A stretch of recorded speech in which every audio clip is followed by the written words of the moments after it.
성경은 우리가 같은 본문을 읽고 묵상을 해도 그때그때마다 감동이 다릅니다. 어느 날은 본문 전체가 묵상이 될 때도 있고, 또 어느 날은 익숙한 단어 하나가 묵상이 될 때도 있죠. 때로는 늘 그냥 지나쳤던 그런 구절들이 나를 멈춰 세울 때도 있습니다. 그 이유는 성경이라고 하는 것이 죽은 할자로만 연결되어 있는 책이 아니라 살아있는 하나님의 말씀이기 때문입니다. 오늘도 살아서 역사하시는 그 말씀이기 때문에 그때그때마다 하나님이 주시는 감동들이 다른 거죠. 그래서 한 작가는 이 자신의 책에서 성경 묵상은 하나님과의 데이트다, 그렇게 표현을 했습니다. 성경 묵상에 대해서 이것보다 좋은 표현을 찾기 어려울 만큼 아주 잘 정리를 한 것 같습니다. 성경 묵상은 하나님과의 데이트다. 그때그때마다 우리 데이트할 때마다 뭐 여자친구와 남자친구가 또 새롭게 보이는 것처럼 우리 성경을 볼 때마다 같은 본문을 대하고 또 같은 곳을 읽는다고 해도 그때그때마다 주시는 감동들이 다르다는 거죠. 얼마 전부터 우리는 사도행전을 묵상하고 있습니다. 굉장히 익숙하지만 저에게도 사도행전은 다시 보면 또 새로운 모습들이 참 많이 있습니다.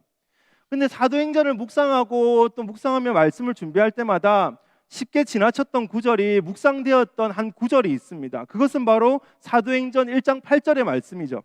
오직 성령이 너희에게 임하시면 너희가 권능을 받고 예루살렘과 온 유대와 사마리아와 땅끝까지 이르러 내 증인이 되리라 하시니라. 2026년에 우리 올해의 말씀이기도 합니다. 그래서 저는 이 사도행전 1장 8절 말씀을 가지고 이미 한번 이렇게 말씀을 다룬 적이 있습니다. 오늘과 같은 본문을 가지고 같은 말씀의 제목을 가지고 말씀을 다뤘었죠.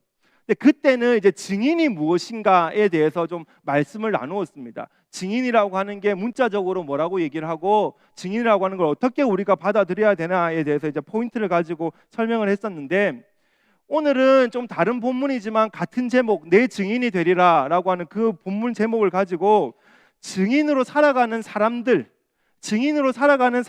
삶이 어떠한 삶이었고, 또 그것을 통해서 하나님은 우리에게 어떻게 말씀하시고 또 우리 역시 어떤 적용점을 찾아야 되는지에 대해서 좀 말씀을 살펴보기를 바랍니다. 첫 번째로 우리가 좀 생각해 볼 것은 증인들은 목표를 보고 움직였다는 거죠. 증인들은 불편했지만 목표를 가지고 그 목표를 보고 움직였습니다. 오순절의 성령 세례를 경험한 증인들, 그 사도들은 많은 표적과 기사를 행했습니다. 그것이 얼마나 대단했던지 환자들은 지나가는 베드로의 그림자라도 자신에게 덮이면 자신이 나을 것이라는 그 기대감을 가지고 막 베드로 옆으로 가고, 많은 사람들이 이제 그 기적들을 그리고 표적들을 바라보고 있었습니다. 그렇다 보니까 자연스럽게 사람들은 몰렸고, 당시 종교 지도자들은 이런 모습이 굉장히 언짢았습니다. 사도들이 복음을 전하고 사도들이 기적을 나타내는 모습들이 굉장히 싫었죠. 그래서 사도들을 붙잡아서 옥에 가두었습니다. 그리고 밤이 되었는데 주의 사자가 옥문을 열고 사도들을 나오게 했습니다. 그리고 그 사도들에게 나가서 그 생명의 말씀을 전해라, 다시 한번 복음을 전해라, 그렇게 기회를 다시 한번 주신 거죠. 사도들이 아침에 일찍 일어나서 성전으로 가서 이제 복음을 전합니다. 이렇게 사도들이 복음을 전하다가 감옥에 들어가는 것, 사실 그것은 사도행전을 보면 참 많이 나타나는 일입니다. 그리고 이렇게 특이한 방법으로 옥문이 열리는 것도 우리 성경에서는 종종 살펴볼 수 있습니다. 하나님께서 베푸신 기적이죠. 단순히 그냥 우연히 열린 것이 아니라 하나님께서 그렇게 옥문을 열어주신 겁니다. 그런데 그렇게 옥문이 열렸다고 해서 무조건 모든 사도들이 밖으로 나간 것은 아닙니다. 사도행전 16장에 보면 바울과 실라가 옥에 갇히게 됩니다. 그날 밤에 큰 지진이 일어나서 이제 옥터가 흔들리고 문이 다 열렸죠.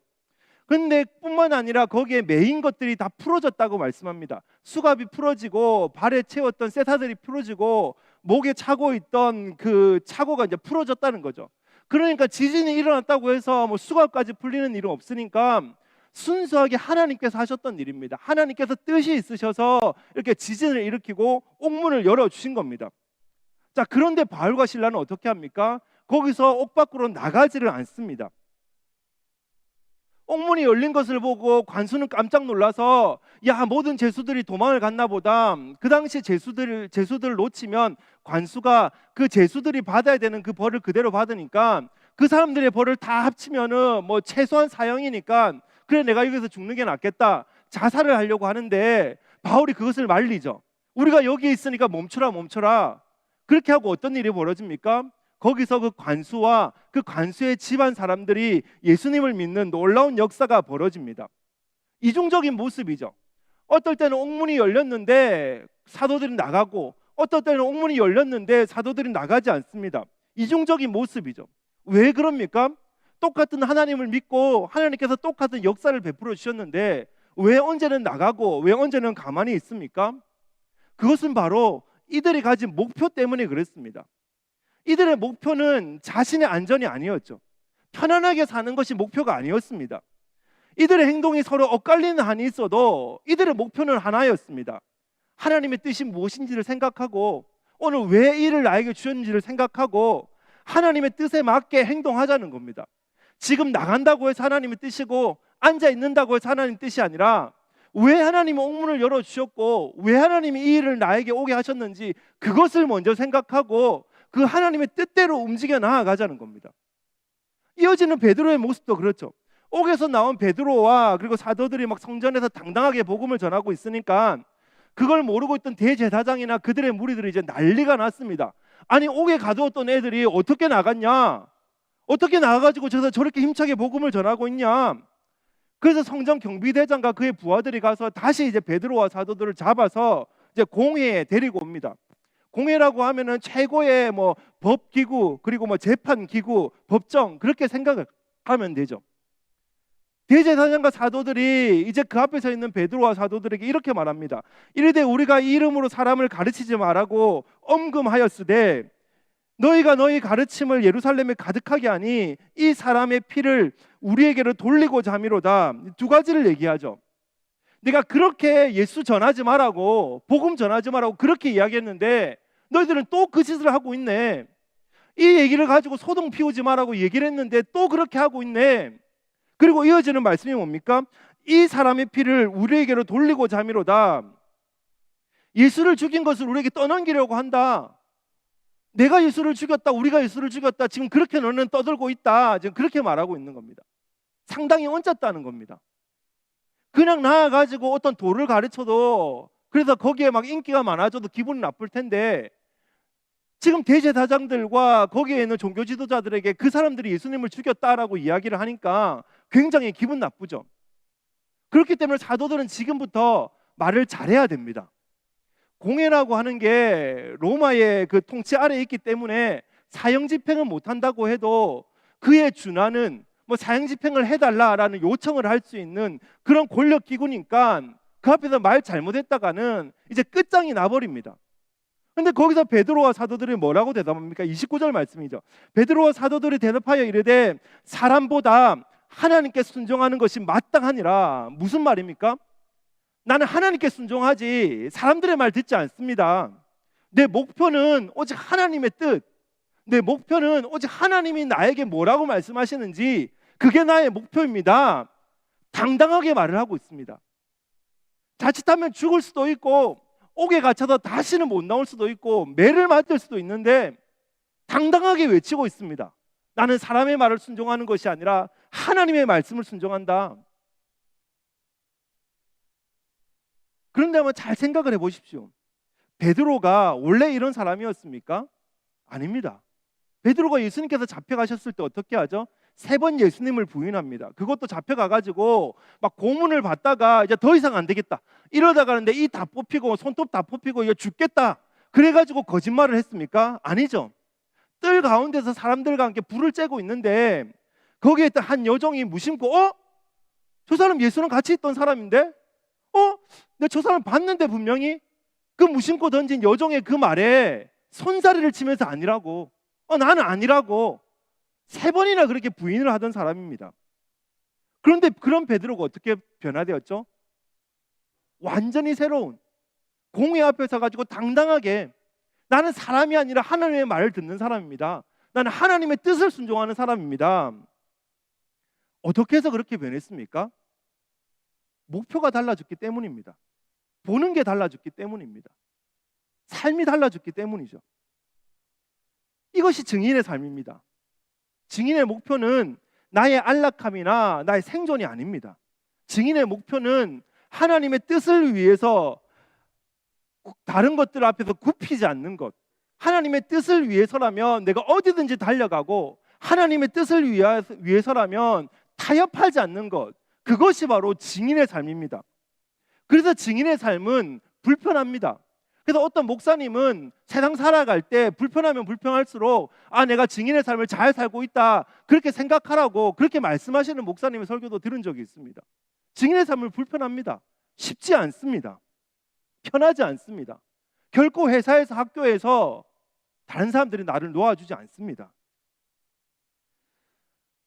우리 교회는 이렇게 순을 잘 세우기 위해서 애를 쓰고 있습니다. 올해도 마찬가지입니다. 올해도 우리는 순을 세우기 위해서 우리 모든 노력들을 다 해 나갈 것입니다.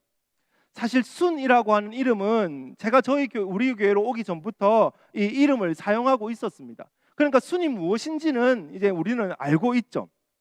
뿐만 아니라 소그룹이라고 하는 것도 모든 교회들이 소그룹을 다 하지 않습니까? 사실 주일학교만 나와도 예배 끝나고 분반 공부하니까 소그룹 다 경험을 했었죠. 그러니까 사실 이런 소그룹 이런 것들이 그렇게 특별한 일도 아닙니다. 그럼에도 불구하고 이렇게 순을 세워 나간다라고 하는 건 쉬운 일이 아닙니다. 자주 말씀드리지만 우리 교회의 우리 교회의 소그룹은 그 자체가 하나의 교회입니다. 이것은 사도행전의 말씀 그대로입니다. 처음 교회가 탄생했을 때 성전 중심으로 모였고 그들은 흩어져서 각 가정에서 예배를 드리는 교회였습니다. 그렇기 때문에 그들은 모여서도 교회, 흩어져서도 교회. 그래서 우리의 수는 흩어진 교회의 모습을 가지고 있는 거죠. 흩어져서 교회를 이루어 간다는 건 그 안에서 예배가 이루어지고, 그 안에서 목양이 이루어지고, 그 안에서 성장이 이루어지고, 자녀들에게 신앙의 계승이 이루어지고, 담이 없는 교제가 이루어지고, 선교와 전도가 활발하게 이루어진다는 겁니다. 그런데 한번 생각을 해보십시오. 교회를 하나 개척을 해서 우리 교회가 지금 45년, 46년이 되었는데 교회 하나가 움직여가는 것도 굉장히 힘든 일입니다.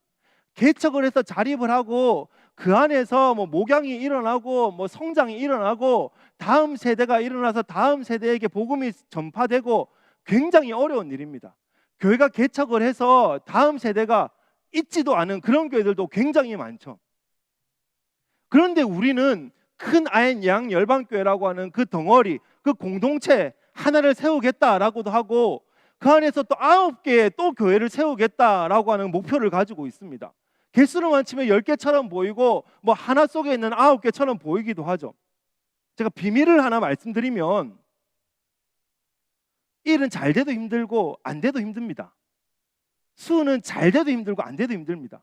왜냐하면 잘 되면 활발하게 움직이니까 할 게 더 많아지고, 안 되면 이제 숭장 총무들이 멱살 끄잡고 가야 되니까 힘듭니다. 가는 사람이나 끌려가는 사람이나 다 힘듭니다. 잘 되면 잘 될수록 힘들고 안 되면 안 될수록 힘듭니다.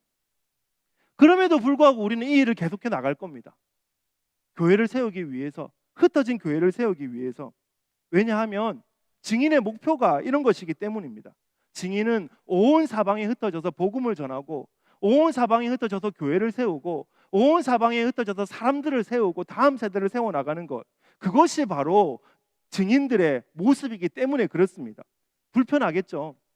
주일에 한번 나와서 3시에 예배 드리고 애창 끝나고 한 5시쯤 가면 그 누구도 나를 뭐라 하지 않고 일주일 내내 교회에서 연락도 오지 않는데, 순장 총무가 계속 연락 와서 언제 시간 되세요? 언제 시간 되세요? 당신만 시간 되면 우리 모일 수 있는데, 진짜 그날 안 돼요? 목요일은 될 것 같은데? 그럼 금요일은 되세요? 계속 그렇게 문자를 보내니까 이거 차단할 수도 없고, 그렇다고 아인 좁은 땅덩어리 속에서 내가 프랑스까지 교회를 갈 수도 없고, 교회는 다녀야 되겠고, 교회 안 가면 왠지 벌 받을 것 같고, 이러지도 못하고 저러지도 못하고. 어떤 수는 주일 아침에 우리는 다 모일 수 있으니까 10시에 모여가지고 피자 구워 먹고 교회 같이 가자, 그렇게 순 움직이고 있고, 어떤 교회는 또 안에서 좀 떨어져 있으니까 거기서 우리가 모여보자, 남편들은 출근하고 아내끼리라도 모여보자. 또 어떤 교회는 우리의 목표는 100% 출석이다, 진짜 그렇게 100% 모일 때까지 계속 문자 보내가지고 결국 100% 모이고. 불편한 일입니다. 쉬운 일이 아닙니다. 가면 갈수록 어렵고 안 되면 안 될수록 어려운 일입니다. 그럼에도 불구하고 우리는 그 일을 위해서 달려가고 있죠. 관수에게 복음을 전할 수만 있다면 내가 계속 옥에 갇혀 있어도 좋다라고 했던 그 바울의 고백처럼 우리 교회를 세울 수만 있다면, 성도를 세울 수만 있다면, 다음 세대를 세울 수만 있다면 내가 그렇게 맥살 잡고라도 끌고 나아가 보겠다라고 하는 그 믿음의 고백, 그 불편함, 그것이 바로 교회를 세우고 그것이 바로 증인의 삶입니다. 마르티스, 순교자, 그것이 증인이라고 말씀드렸지 않습니까? 증인이라고 하니까 거창해 보이지만 사실은 순교자입니다. 원문으로 보면 마르티스, 순교자입니다. 생명을 내놓고 교회를 세우고 생명을 내놓고 복음을 전하고 내 생명을 내놓고 다른 생명을 살리는 사람, 그 사람이 바로 증인입니다. 죽음 앞에 두려워하지 않고, 불편 앞에 두려워하지 않고, 고통 앞에 두려워하지 않고 모이기에 힘쓰며 나아가는 사람, 그 사람이 바로 증인입니다. 우리 2026년 내 증인이 되리라라고 하는 그 목표를 가지고 달려가고자 합니다. 불편하더라도 순을 세우기 위해서, 불편하더라도 교회를 세우기 위해서, 불편하더라도 나의 불편을 통해 다른 사람들이 세워질 수 있도록, 내가 좀 불편하더라도 우리 자녀가 세워지고 우리 다음 세대가 세워질 수 있도록 우리 힘을 다하는 우리가 되시기를 간절히 바랍니다. 그런가 하면 두 번째로 생각해 볼 것은, 증인들은 성령과 일치된 삶을 살았습니다. 오늘 말씀을 계속 살펴보면 이들은 본인들이 증인이라고 하면서 하나님께서 주신 성령도 그러하다, 그렇게 말씀하고 있습니다. 우리가 증인인데 하나님께서 주신 성령도 증인이다, 그렇게 말씀하고 있죠. 그러니까 이 말씀을 그냥 그대로 잘 받아보면 이들과 성령은 분리되어 있는 것처럼 보입니다. 그러나 그렇지 않습니다. 성령도 내 증인이다 라고 말하는 것은 성령과 내가 분리되어 있다라고 말하는 것이 아니라 부활하신 예수의 증인이신 성령님이 나와 함께 계시다, 그런 말입니다. 내가 성령에 힘입어서 오늘도 살아가고 있다, 내가 성령에 힘입어서 오늘도 복음을 증거한다, 그것을 말씀하고 있죠. 그래서 증인과 성령은 연결되어 있습니다. 사도행전에서 증인들의 삶을 보면 언제나 연결되어 있습니다. 특별히 복음이 전파되고 선교가 활발히 이루어질 때는 어김없이 성령과 연결되어 있는 것을 보게 됩니다. 이것은 증인들이 나아가서 설교를 하고 복음을 전하는 그 순간만 있었던 건 아니죠. 교회에서 열심히 일을 하는, 함께 여러 가지 일을 도맡아내는 일꾼을 세울 때도 이런 일은 동일하게 있었습니다. 사도행전 6장 5절과 6절 말씀입니다. 온 무리가 이 말을 기뻐하여 믿음과 성령이 충만한 사람을 택하여 사도들 앞에 세우니 사도들이 기도하고 그들에게 안수하니라. 이 본문 우리 살펴봤죠. 교회에 문제가 생기니까 이 사도들이 우리는 기도하고 말씀 전하는데 힘을 다하고 이제 우리 직분자들을 세워서 교회 일들은 직분자들이 하게 하자, 이제 그렇게 결의를 했습니다. 그러니까 재정을 담당하고 구제를 담당하고 그리고 여러 가지 교회 일들을 담당하는 건 우리 집사님들이 그리고 직분자들이 하는 그런 일들입니다. 이제 그때부터 그 일들이 나눠지게 되었습니다. 그런데 그 7명을 뽑는, 그래서 우리 뭐 최초의 집사다 그렇게 얘기를 하죠. 그 7명을 뽑았는데 그들이 어떤 사람이라고 말씀하고 있습니까? 믿음과 성령이 충만한 사람이라고 말합니다. 야, 그냥 행정 잘하는 사람, 그냥 엑셀 좀 잘 다루는 사람, 그냥 성격 좋은 사람, 그냥 다른 사람 잘 챙기는 사람, 그 정도가 아니라 믿음과 성령이 충만한 사람이라고 말을 하고 있죠. 목사가 어떤 사람이 되어야 됩니까? 믿음과 성령이 충만한 사람이 되어야 됩니다. 집사가 어떤 사람이 되어야 됩니까? 믿음과 성령이 충만한 사람이 되어야 됩니다. 순장과 총무는 어떤 사람이 되어야 됩니까? 믿음과 성령이 충만한 사람이 되어야 됩니다. 찬양팀은, 교사는, 찬양대는, 부장은, 대답은 동일합니다. 믿음과 성령이 충만한 사람입니다. 믿음과 성령이 충만한 사람. 세워진 7 사람들을 보십시오. 이들은 일만 했습니까? 구제만 했습니까? 교회 청소만 했습니까? 스데반은 성령의 충만함을 힘입어서 나가서 복음을 전하다가 돌에 맞아 죽었습니다. 순교자가 되었습니다. 빌립은 성령의 충만해서 멀리까지 가서 복음을 전하고 이방인에게 복음이 증거되는 놀라운 역사가 세워진 집사 빌립을 통해서 일어났습니다. 증인은 늘 성령과 함께합니다. 직분자들은 늘 성령과 함께합니다. 교회에서 직책을 맡은 자들은 늘 성령과 함께합니다. 그래서 우리의 사역은 늘 성령과 함께해야 되는 겁니다. 목사든 집사든 권사든 교사든 순장이든 총무든 어린이든 청소년이든 청년이든 믿음과 성령이 충만한 삶, 그것이 바로 증인이 되는 삶이라는 겁니다. 그러고 보면 내가 가진 경험, 내가 했던 그 경험만큼 성령을 방해하는 일도 없는 것 같습니다. 그 경험이 무엇입니까? 직접 겪어보면서 알게 된 일입니다. 이건 지식과는 다른 일이죠. 머릿속에 똑같은 것이 들어있다고 해도 지식이라는 것은 내 책을 통해서 여러 가지를 통해서 쌓인 겁니다. 그렇다 보니까 지식만 쌓여 있으면 그것을 가지고 미래를 예측하기는 쉽지는 않습니다. 왜냐하면 그런 것들을 해보지 않았기 때문에. 그러나 경험이 많이 쌓여 있으면 어떻습니까? 미래를 예측하죠. 그래서 AI와 우리 머리가 다른 점은 미래를 예측할 수 있다는 거 아닙니까? 그런데 그 경험이 많이 쌓인 사람들은 어떻습니까? 경험이 많이 쌓여서 경험이 만렙이 되어버리고 경험치가 충만하고 산전수전 다 겪은 사람은 어떻죠? 그런 사람들은 아무도 감당 못합니다. 교회에서 경험 많은 사람보다 감당 못할 사람 없습니다. 집에서도 마찬가지죠. 왜 아빠가 꼰대가 됩니까? 살아봤으니까 그렇죠. 살아봤으니까 그렇죠. 경험을 해봤다는데, 뜨거운 물에 손 놓으면 데인다는데, 아이는 그것이 지식으로만 뜨겁다는 것을 알고 있으니까 경험을 해보지 않았으니까 자꾸 손을 놓으려고 하고, 아빠 엄마는 경험을 해봤으니까 하지마 하지마. 그러니까 아이들은 우리 아빠는 꼰대야. 경험이 쌓여서 그런 것 아닙니까? 곧 은퇴할 때를 앞두신 그 한 목사님께서 설교를 하시면서 하셨던 말씀입니다. 아직까지 큰 교회 담임 목사님으로 계시고, 또 저희 교단에, 특별히 저희 교단의 교계의 큰 어르신이기 때문에 이제 많은 후배들이 따르고 많은 후배들이 가서 이제 그분의 말씀을 듣는데, 이분이 이제 후배 목사님들을 만나면 자주 하는 얘기가 있다고 합니다. 그 말씀이 뭐냐면, 목회가 잘 될 때를 조심해라. 네 목회 안 된다고 눈물 흘리지 말고 목회 잘 될 때 조심해라. 이제 그 말씀이라고 합니다. 목회가 잘 되는 게 뭡니까? 목회가 열심히 해가지고 교회도 좀 성장하고 성도들도 늘어나고 교회도 주변에서 좋은 소문이 막 많이 나가지고 그냥 어디 교회 갈까? 그 교회가 좋다더라. 막 그렇게 소문이 나는 것. 그게 이제 목회가 잘 되는 거죠. 그러면 어떻게 되죠? 경험치가 쌓입니다. 경험을 포기하지 못합니다. 내가 이렇게 해보니까 교회가 성장하던데, 내가 이 설교할 때 이때쯤 탁 이렇게 표현하니까 빵 터지던데, 내가 이렇게 얘기하니까 눈물 찔끔 나오던데. 그런 경험들이 쌓이면 기도고 성령이고, 내가 경험을 해봤는데 당회가 뭐라고 이야기를 하고 임원들이 뭐라고 이야기를 하고 어떤 성도가 와서 뭐라고 이야기를 해도 들리지가 않는 거죠. 내가 경험을 해봤는데, 내가 목회를 해봤는데. 신앙생활에서 가장 위험한 순간은 성령이 아닌 내 경험을 의지하는 순간입니다.